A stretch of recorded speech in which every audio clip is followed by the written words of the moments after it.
Welcome to Bias Bites, a multi-fandom K-pop talk podcast. I'm Morgan. And I'm Tracy. And today you're listening to our bonus episode where we're recapping our recent experiences, both streaming Tomorrow by Together's MOACON concert and attending the Enhypen Walk the Line Summer Edition concert movie in theaters. Thanks for tuning in. Please keep the conversation going on social media. You can find us on Instagram and TikTok at Bias Bites Pod. Please feel free to send us a DM with any of your opinions, thoughts, questions, or comments. You can also drop us a line at hello@biasbitespod.com. Let us know what you'd like to hear on a future episode. And now, let's get into a recap of MOACON Day 2.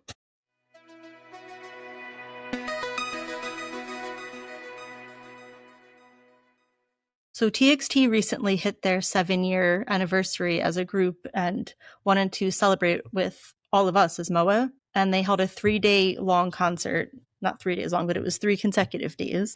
Imagine. An epic 72-hour Tomorrow by Together concert. Oh, that would be fun. This lasted from February 27th to March 1st. It was at the KSPO Dome in Seoul. They had 3 different days. I watched day 2. I got up actually at 3 a.m. to live stream it. It started at 4 a.m. Eastern time. I did not get to enjoy day 1 or 3 live, unfortunately. So I'm just kind of catching clips here and there and sad, but maybe next time I'll do a big event. It's a lot to wake up that early for so many days in a row. Oh my gosh. I specifically chose day 2 because it allowed me to have a normal sleep schedule throughout the work week. And because it was a Friday night, Saturday morning, early wake up situation, I didn't have to worry about wrecking my schedule. It worked around us being able to rewatch it later when they had the delay streaming, which was great.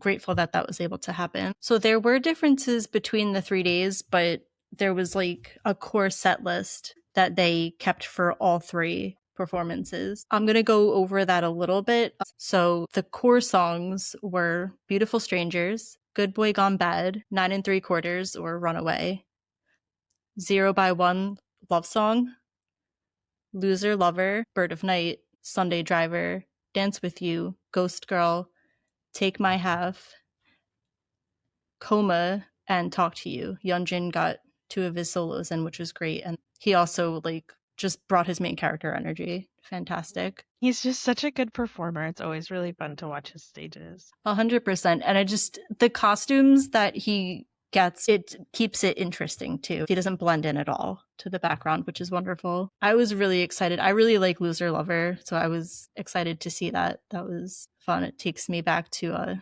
October when we got to go see them. So that's nice. They had pre-recorded content. They ran it all 3 days. That was just part of their overall set. And I think the theme was very rock and roll based because they had a lot of plaid. There was a lot of leather, a lot of grommets and mesh, zippers, a lot of hardware. There was a lot going on. And then they had specialized hoodies actually for this. They were bedazzled with the MOACON logo, which I didn't get one. I'm still debating if I want to try to spend my money. Oh, for the encore, right? The encore sweatshirts, those were so cool. They reminded me of Yeonjun's gum hoodie. It very much is. It's the same small rhinestones Yeah. or little studs. I'm not sure what you'd call them. I think it is. I think they are rhinestones, right? It's bedazzled. They're so pretty. I don't usually go for things that are bedazzled, but this works. Also, I have to say it. I feel old saying this. When Bumgyu performed Panic and he got to play live, they did most songs with a live band. Exactly what he wore and the guitar color matched perfectly to Bruce Springsteen, if anyone is familiar with him. There was a very specific photo. I actually posted it on Weverse, a side-by-side as a meme. Said, gonna tell my kids this was Bruce Springsteen, and it's Bumgyu. Post it on her Instagram or something. I will eventually. That's my brain rot posts. So there were key differences throughout the days. There was day 1, they did surprise song covers. Huening Kai covered Drowning by Woods. Yeonjun did a cover of Heartbreaker by G-Dragon. And Subin did Overdrive, originally by To Us. They did do a dance cover, Huening Kai and Subin. They did a cover for Twice's TT. Such a fun song. The only Twice song I can do the choreo for because it's pretty simple, but it's fun. I probably still couldn't. You're going to have to teach me. I'll teach you. So day 2, they did dance covers, and I was blown away. I think anyone who saw it was absolutely blown away. Taehyun performed 404 by Kiki, and he was popping and locking and dropping, and wow. Wow. I keep getting clips of it still, and every time I see it, I'm just as excited about it. My favorite thing to come out of MoaCon this year was definitely Taehyun's 404 cover. Just like, oh, I love when Taehyun covers a girl group song because he just looks like he's having the time of his life. It's so fun. I love it because he presents so seriously so often. So it's when you get to see him do things like that, you're like, who are you? If he could do that at every show, that would be great. Thank you. So on day one, they did solo swaps for all of their individual songs, and that ran through for the entire 3 days. Hyun Kai performed Taehyun's Bird of Night. Bumgyu performed Subin's Sunday Driver. Yeonjin did Kai's Dance With You. Taehyun did Ghost Girl, Yeonjin's song. And then Subin did Take My Half, which is Bumgyu's song. Did you have a favorite of the three when we did the delayed streaming, Morgan? I don't know if I have a favorite. I think they were perfect swaps. I think Yeonjin doing Dance With You was so good. Like, it was really fun to watch. And then I really enjoyed Subin's cover of Take My Half. I also love that Bumgyu wore the same clothes that Subin wore for Sunday Driver. Like, on their last tour that we saw act tomorrow, I thought that was plaid hysterical. button up. I was like, okay, Subin 2.0. They're so funny, the two of them, but he pulled it off so well. It just worked for him. That was definitely a highlight of the whole event for me. I think my favorite, I agree with you. I think that they were hysterical, and I love that Bumgyu did all of that. He didn't have to, but it just furthered it even more. If only he had like the fake plant while he performed, I think that would have been great. That would have been funny. I do think my favorite of all of them was Hyun Kai doing Bird of Night. I think just the vocal register, it tickles my eardrums a little bit. So I was excited to see that. Bird of Night was my favorite song on that album. It was their last Korean release, the Star Chapter Together. I love this song. I cried when Taehyun played it when we saw it in Newark last October. And when I saw that it was Hyun Kai who did the cover, I was like so glad. I think any of the members would have done a great job, but I feel lucky that Hyun Kai was the one who was able to cover it. I agree. I don't think that any of the other members could have pulled it off as well. It's just a different vibe, I feel like. Yeah. Yeah. It wasn't too mixed up. I know me personally, I have a tendency to gravitate more toward covers than like the original performers. I loved it though. We definitely got lucky, like you said, for sure lucky that they broke it up the way that they did. For day 2 also of MoaCon, we got an encore for Sweat, which super rare. It's not on any albums. It was strictly like a Weaver special release. You had to do a riddle to get to, and you can't even get it on streaming platforms. So this was a really nice surprise. Love to see that. You know what is funny is I actually, when I was taking notes for the show, I was like, oh, I can't remember the name of the song. I know I've heard it, but like I don't remember. And then I didn't realize that that's why, because it like isn't on Spotify. They also had like part of their pre-recorded content. I know you got excited about the High Boys. I didn't know what that was actually until the other day. I looked up what it was and I was just like, is this like an ongoing bit? I had no idea.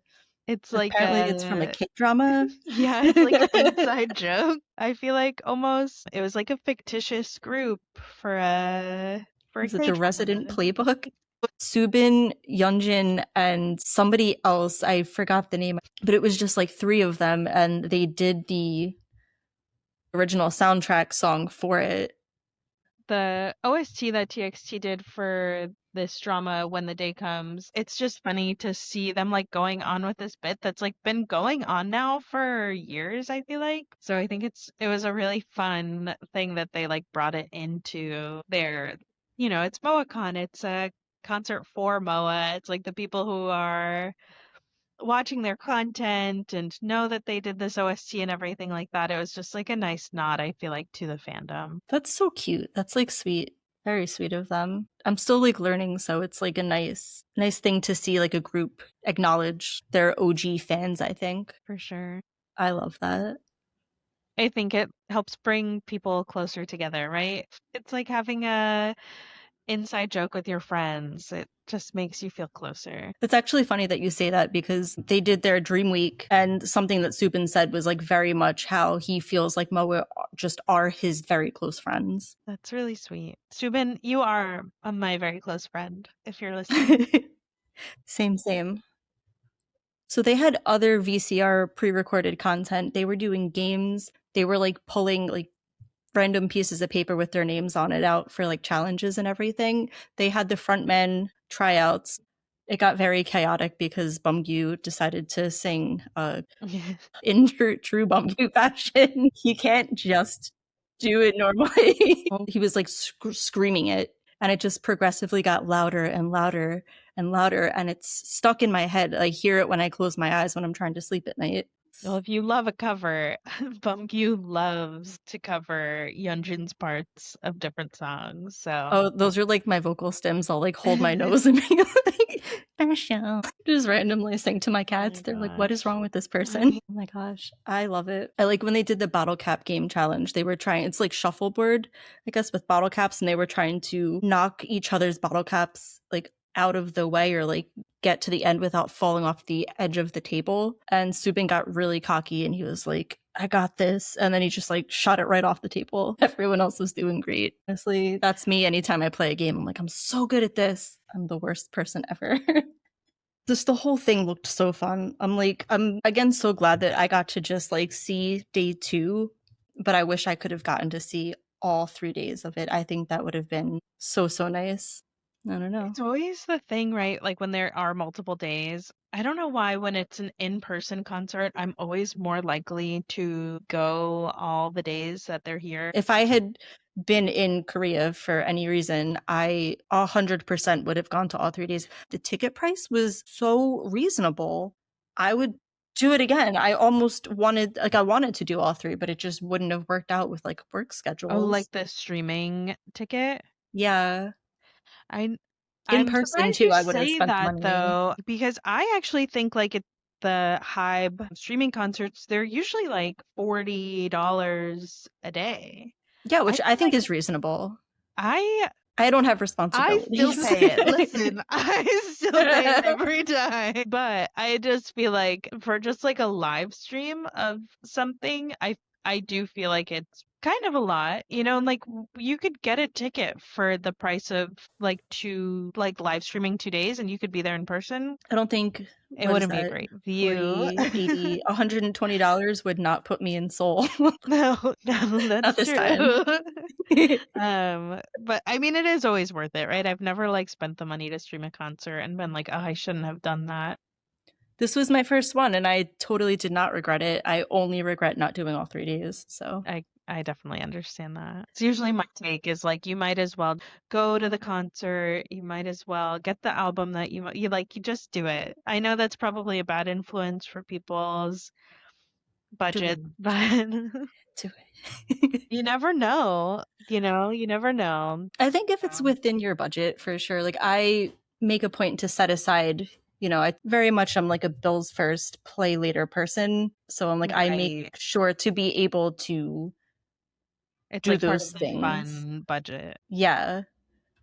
It's like as long as everything's paid, I'm good. I'm on top of things. I definitely I've worked hard. I continue to work hard. Should be able to enjoy those things. But yeah, that is in a nutshell my experience. I'm trying to think if I missed anything kind of like walking through. I think I covered everything. I would love to hear from anyone listening what you guys thought. If you got to watch any of the other days, if you did all 3 days, definitely drop us a line, let us know. We want to hear about your experience too. There wasn't anything on day 3 that maybe you forgot to go over? Oh my God, how could I forget? It's because I didn't see it in person. I just screamed when I saw the notification. On day 3, they had a surprise comeback announcement for their 8th mini album. I can't forget the Thorn Man. He's crazy. That's a crazy concept. I love whatever it is. So weird. I want his outfit. So they announced their 8th mini album titled 7th Year, A Moment of Stillness in the Thorns. It's an April 13th release. And I love the cover art. I think it's sick. It's like neon colors with like black thorns and like brambles. It's so cool. It looks so cool. I have a feeling it's going to be very dark and like I want to say borderline metal. I have a feeling just because they've been doing they did some stuff with Hyde, and I feel like it kind of is leaning more toward that kind of sound, especially with what it kind of ties into their anxiety and everything that they went through in their younger days leading up till now. And it's super reflective of all of that, their growth and how they have overcome everything as a group and individually. So I'm hoping for a harder hitting, even more angsty sound. I think that's very nice. It'll sound great if it goes that way. Yeah, I do think their last album was definitely on the softer side for TXT. I though have a different theory. Not to start getting into TXT theories. The first thing I thought of when I saw the title was, oh my God, we're back. Like, we are so back to the beginning of TXT with their long ass song names. And I almost think that it might be more like the Dream Chapter Eternity era, which was my favorite. Puma was a song that got me into TXT when it came out. Can't You See Me? Like, that vibe is kind of what I'm envisioning for this album, which is dark, but it's not dark in a metal way, but it's full of angst. It's moody and So, broody. yeah. And just, I mean, if you watch the music videos from around that time, it is definitely darker. Things are on fire. Everything's terrible, which I love. So, Hive on Fire? oh, that's a great transition, actually. Because we're also going to talk today about our experience watching Enhypen's concert movie in theaters. So their Tokyo date from July of 2025 had been recorded and turned into a concert film that we got to see. It was called Walk the Line Summer Edition in cinemas, the official title. But before we get into the recap for Walk the Line in theaters, we do just want to briefly acknowledge the notice regarding Enhypen member Heesung. On March 10th, 2026, Blift Lab released a statement through Enhypen's Twitter account that Heesung would be leaving Enhypen. As of right now, there's still very few confirmed details about the situation, and the full context of this hasn't been shared publicly. Like many fans, we're hoping that the company provides clear information soon. Heesung has been such an important part of Enhypen's journey since their debut, and we know a lot of ENGENE are processing this news, so we'll continue to follow updates and share verified information as it becomes available. Enhypen is my alt group. I couldn't believe we literally saw this movie in theaters on Saturday. And then Tuesday morning, the first thing I see when I open my phone is this notice about Heesung. I did see that this episode is coming out after the additional dates for this movie were released, but it was released today that 3 more days of the movie opened. So we went to see this on the first weekend, and then it's also going to be in theaters the 13th, 14th, and 15th of March. No, you went both days, right? You went the 5th and the 7th? I did. So on the 5th, I went to see this at the 34th Street AMC in the city. So it was definitely a smaller theater, but it was pretty packed. One of the things I noticed both days is that I think people assumed that there were going to be previews, so they showed up 20, 30 minutes late, but there weren't any previews. It started exactly at the start time. So both days, it looked like it was an empty theater when the movie first started, but about 20 minutes in, both theaters I went to were pretty much full. So the movie showed the Tokyo Stadium date, which was in July of last year in 2025.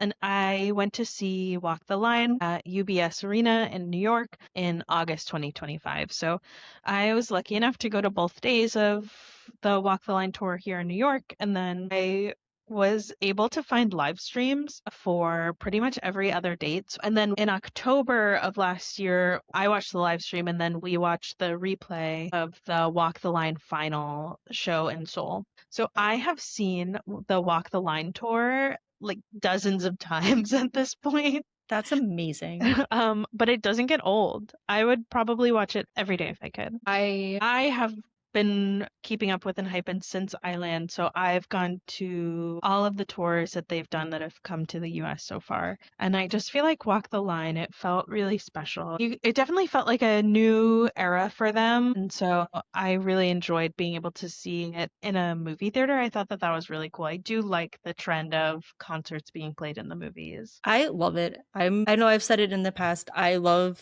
music biopics. I love music movies, not just musicals, but like anything with like heavy hitting music in it is great. And then to have all of these concert movies coming into theaters, I am obsessed. I went to see Youngbloods. I went to see with Megan, The Stray Kids, and This With You. So I'm excited for what any future ones that they put out. Yeah, it is. It's like cool to be able to see, especially because it's not just the music. They also had an interview section for the movie. So that's actually how it opened up. The first couple scenes, it was the members being interviewed and they were talking about their debut and like the process of the group forming and how this was their first ever stadium concert. And they all seemed just so proud to be playing at a stadium. Um, and I am so proud of them for being able to fill a stadium. I just think that is so cool. You know, when Enhypen debuted, it was the peak of COVID. They formed in summer of 2020 and debuted that November. And so the first performances that they had, and they mentioned this in the film, there weren't live audiences. Like people were not allowed to be close enough together to see music live. So I just think in a pretty short period of time, 5 years, they went from performing to nobody, just like the camera people, to an actual stadium that was full. What a very strange like switch up that must have been for them. Sung-hoon mentioned he was like, oh, once I like performed to a live audience, I never wanted to go back to just performing for cameras. I can't imagine like you're training so hard specifically for that and to not get to do that for so long. It was a It's wild time, scary. right? For everybody. Oh yeah. Not knowing like when it would go back to normal, especially that it must have just really been a big relief for them too. I don't believe that the movie included every song that they performed that night. I do think they cut some songs out of the set list for the film, but the first song in the film was Brought the Heat Back, and then they went to Fever, and then Paradox, and then they did Pass the Mic, and that's the one where it's Jungwon on the podium. I thought that was super cool. What a great I visual. It's so fun. I love the song. I took notes during the movie, and the notes I took said he sings vocals with like 5 exclamation points. And Suno is so cute because they all look so serious during the song. And then first off, it was Japan in July. It was probably really hot outside. And they're all in like black suit jackets because Prada styled them for at least this part of the concert. So they're in like full Prada getup, and you just see Sunu like compared to everybody else looking so serious. He had just the biggest, brightest, like bubbly smile, and I thought it was so fun. So cute. The whole movie, it was like they did a set, they had an interview, they did a set, they did an interview. So during this interview section, they were just talking about how difficult it was once they finished Island and like wrapped filming the survival show into learning how to be artists and just diving right into performing. And they talked about their growth that they've had in the time that they've been together and just like their gratitude for all the members. So I always love getting to hear them talk about the bond between them. They seem so genuine when they're like, oh, if we weren't a team, we couldn't do this. And I really like the interview sections. I think it was a nice way to break up so that it's not just watching a concert straight through. I agree. I like that you get to hear from them too. It's like their own thoughts and feelings about everything. I think it's so important too, right? Like they're, as individuals, they're just as important as they are as a group. For sure, right? It is, it's 7 people who are working together for one common goal. It's important to be able to hear them individually too and be able to hear some of the things that aren't just scripted for them to actually hear how they're feeling about some things, I think is a unique opportunity. But after that interview section, the next set is when they played some of their unit songs. So the first song out of this set was their debut song, Given Taken, and then it was the O2's unit stage for Lucifer.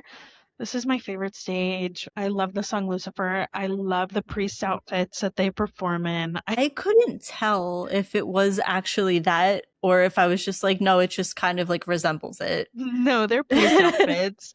I love it even more now. Uses a lot of religious symbolism because of the vampire lore. I thought so, but I was just like, there's no way. Like that. Yeah. Amazing. This is my favorite. So this is actually the thing I'm going to be the most sad about losing from Walk the Line, I think, is the Lucifer stage. But after Lucifer, it was the other unit performance with Heesung, Sunu, Jungwon, and Nikki. They did Teeth, and then they went back to being all seven. They performed Blessed, Cursed, and then Fatal Trouble and Bite Me. When we went on Saturday, we took my 7-year-old. He's an engine. He's a Nikki bias. He's so cute, but Bite Me is his favorite song. So when they performed Bite Me and I looked to see his face, his jaw was like on the floor. It was so fun. I love that he's like into it and like able to go and enjoy it as well. I have to say when we were doing like the whole freebie exchange when we first got there, the girl asked who his bias was and he was like, Nikki. He loves adorable. Nikki. It's so funny. That was fun. And then after that set wrapped up, this was the interview portion. They actually went and interviewed some fans who were there that day, some Engine who were at the stadium. And so it was like really sweet. The overall sentiment was really just people being glad that Enhypen was able to play on such a big stage there in Japan. And then there's not a whole lot of songs left. It went to Your Eyes Only and Orange Flower. This was the first time they went on the carts to go into the audience when it was still light outside. And so 2 times during the show, they went on the carts that kind of like took them around the stadium so that they could be around Engine. And both times they were given water guns. It was really funny to watch them like just be playful and have fun with that. But Orange Flower is a Japanese song. It's not a song I think we'll usually get to see here in the US. So it was really nice to be able to hear them sing that. And then they did a really small like interview section, and then they performed Shine on Me, which was their most recent Japanese release. I think that was my favorite of the entire concert. Just the overall feeling of it was just very, very sweet, very sentimental feeling. I love Shine on Me. I think their vocals are so good. It was definitely a highlight of the whole movie for me. After Shine on Me, they cut to the interviews about what their greatest ambitions are. And so everybody laughed when both Jay and Nikki said that they wanted to play the Super Bowl halftime show. I think as Americans, it's just funny to hear that somebody's pinnacle moment. When Nikki said Michael Jackson was like his inspiration for that. Yeah, Nikki's idol is Michael Jackson. His background is a dancer. He is a born dancer, I really feel like. And so that's who he really looked up to as a kid. So I think it's so cute that he still idolizes him and looks up to him in that way. It's so sweet. I love it. I like to hear like your favorite musicians' favorite musicians. Right. Everything clicks a little bit. I think 100%. Yeah, so Nikki had talked about how Michael Jackson's Super Bowl performance was something that inspired him. Sunu talked about how his goal is to shine and to be a complete artist and show all of their capabilities as a group, and it was just sweet. Sunghoon was talking about how he wanted to work together as a team and just rise higher and keep hitting like milestone after milestone. And then Jake just mentioned that he's excited for what's next. So it's a hard time to say that I'm excited for what's next, but Enhypen is about to perform in Australia for their first time too. So I hope that that's like another check off the bucket list for them a little bit. I already imagine that they're going to be a bit more emotional on stage, everything considered. The next set that they performed was definitely a lot more hype, especially after Shine on Me making everybody cry. They went into Tamed, Dashed, Sweet Venom, and Go Big or Go Home. Go Big or Go Home is always so fun live because of the fan chant. I feel like the most iconic fan chant. Everybody's screaming at the top of their lungs, everybody's jumping. It's like a party. It's so fun. And then after those three songs, this is when they mentioned that it was their 4th anniversary for their Japanese debut. So Nikki surprised everybody with a letter that he had written for fans in Japanese, just thanking ENGENEs for their support and asking everybody to look forward to the future and asking for the continued support of ENGENEs. And then Jay is really funny when he's like, "Oh, I want to cry," because I'm sure like every ENGENE in that stadium was crying. And then very abruptly, all of a sudden, Jungwon says, "Oh, I also have a surprise," and they bring out a cake. Oh, the birthday. And they sing happy birthday to Enhypen, which I think is really funny. They sing it in English for some reason. That was so funny, though. It was adorable, but so funny. Oh my god. And I definitely choked up with Nikki's letter. Super sweet. When I asked my son what his favorite part of the movie was, he said Nikki's letter. So I thought that was really sweet. His alt bias. His alt, yeah. So then after they sang happy birthday, it was back into another set. So before EXO, did a piano solo. I love the stage setting for EXO.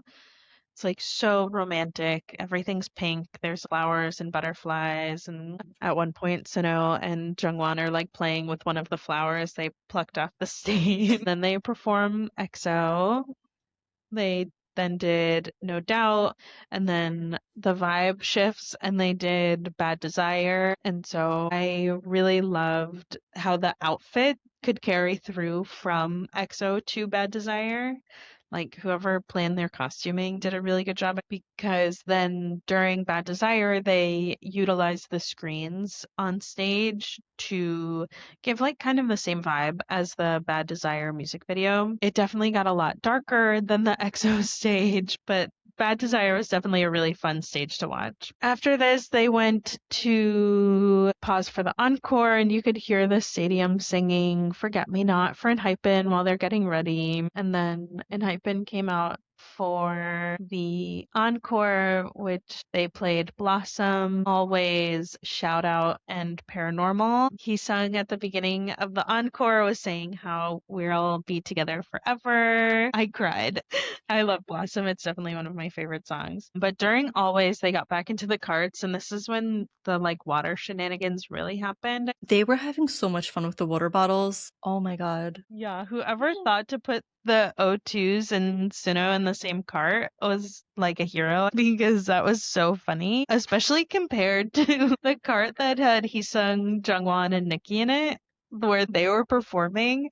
And then the other cart, like every time Sunu had to sing, somebody started spraying him with a water gun. I like when he just got it dumped down his back, just the whole bottle. Yeah. When Or he's like laughing through it. Broke. Yeah. Yeah. During shout out is when the two cards passed each other, and I love that you can like see the look in all of their eyes when they realize that the cards are about to be within distance that they could spray each other with water, because they all like locked in immediately. It's just boys being boys, like It was 100%. But also, it looks like the stadium had some like huge water cannons that kept going off instead of confetti. It looked like it projected water, and I just think that that looked like a lot of fun. And then at the very end, before the movie wrapped up, they all took turns screaming "I love you" in Japanese as loud as they could to ENGENE, and then they ended up soaking Jay at the end of the night. Literally, he looked like he like had gone swimming. Did you have a favorite song out of what was in the movie? I know I said it a little earlier. I really loved Shine on Me, but energy wise, I liked when they were doing Shout Out. I thought they were having the time of their lives. You could just see them just exuding joy and excitement, just having fun. And I feel like that really just makes it even better. You enjoy it so much more. I also really loved Paranormal. I love Paranormal. Definitely, I want to say like in my top 3. That was our wrap up for our past really busy week in K-pop because like we watched the Moacon replay on Friday night and then went to see the Enhypen movie in theaters on Saturday. So it was definitely a busy weekend.